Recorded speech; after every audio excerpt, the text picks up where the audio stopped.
Good morning, or depending when you're watching this, good afternoon, good evening, or good night. My name's Ross, and as always told, I had a voice radio. So today, I am showing you an exciting new card from the Sun and Moon 4 expansion, Crimson Invasion, which will be coming out in November. It's Gengar. Gengar is always one of the more popular Pokemon. He always gets quite a few releases, so let's face it, we knew there was going to be another Gengar coming before long. Now, the fact that he's a psychic Pokemon means you're hitting weakness against Garbodor, Espeon, etc. Although, as we're going to talk about, the attack here is fairly expensive. And the weakness to Dark is actually pretty good, because even stuff that is Dark, like Darkrai for instance, they're weak to fighting, and Marshadow in the near future should be keeping Dark in check. Except for Yveltal. So, I suppose look out for Yveltal. The free retreat is amazing. It's always good to have a free retreat Pokemon, and Gengar can fill that niche. And the resistance to fighting is, quite frankly, awesome.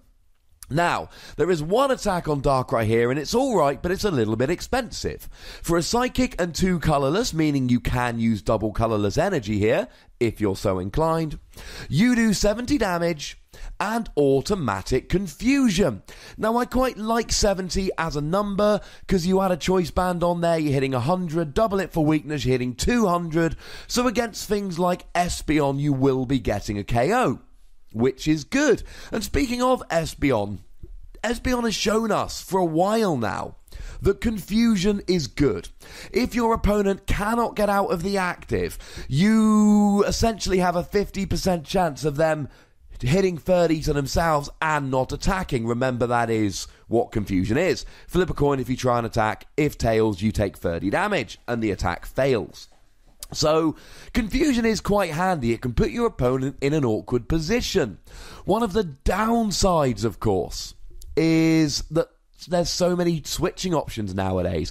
Really, since Guzma came out in the recent expansion, Burning Shadows, every deck now has an extra 2 or 3 switches that they didn't have before.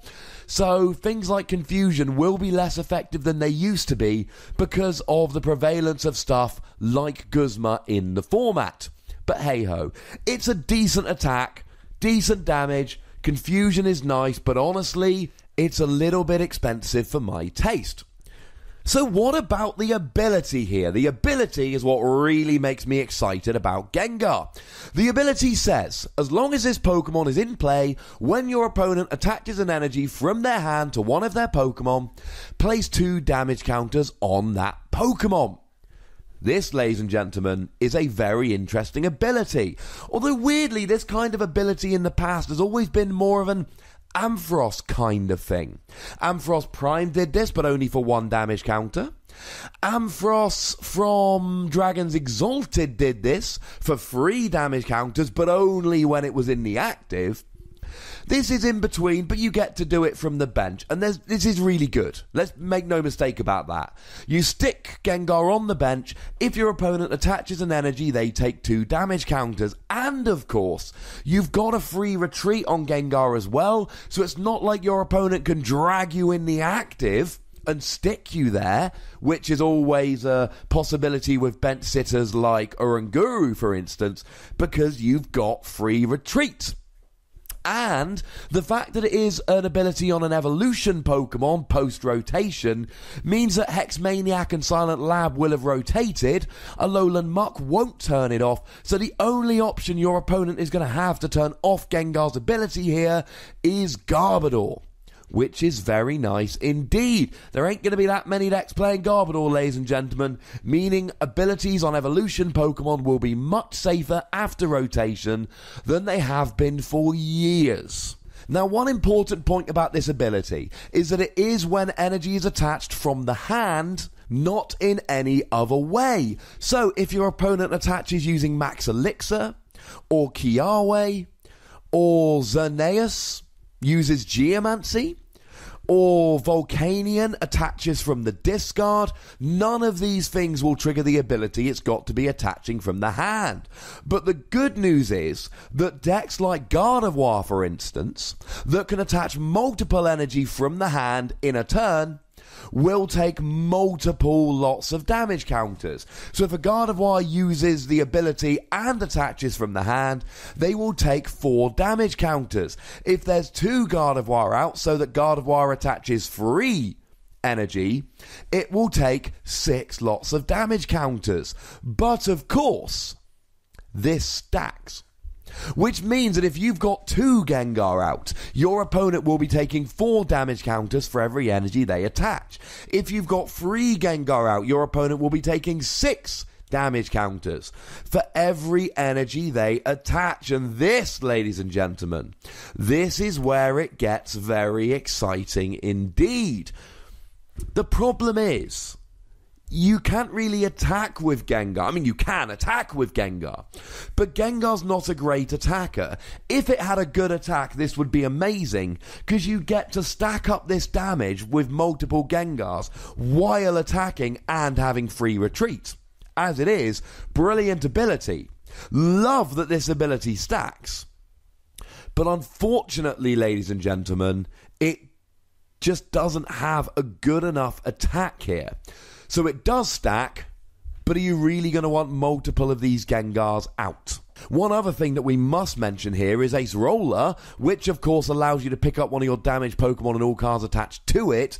So actually, if you use Gengar here, you are giving your opponent easier access to Ace Roller. In a real pinch, they could even attach to put the damage on and immediately pick up their Pokemon if they really wanted it off the field. So Gengar will help your opponent very occasionally by giving them access to this Ace Roller. Just something to bear in mind, so to speak.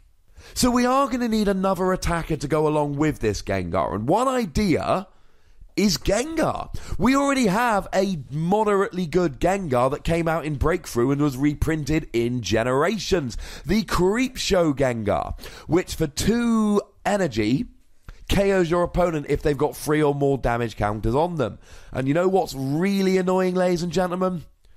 Gengar's ability puts 2 damage counters on them. If it put 3 on them, then all of a sudden we might have a Gengar deck rolling, ladies and gentlemen.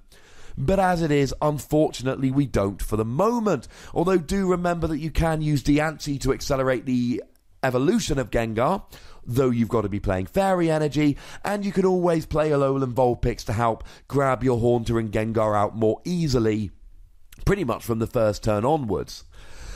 So, there is potentially a deck here. But the problem is, Creepshow Gengar isn't going to be quite good enough, as this new Gengar only puts 2 damage counters on. And this Gengar isn't a good enough attacker himself. Now, maybe you could play something like, I don't know, Tapu Koko, because you're only attacking for 1 energy. Maybe you could play Alolan Eradicate from Burning Shadows, because it attacks for 0 energy. You could really build space in your deck to get multiple Gengar out while attacking with Raticate for 0 energy. I don't know. I just feel like this Gengar could be good in a deck that we don't have yet, because it's not a good attacker. If we ever get a really good Gengar, this will be an amazing tech in that deck. And I'm going to spoil something for you here, ladies and gentlemen. We are going to get a Gengar GX.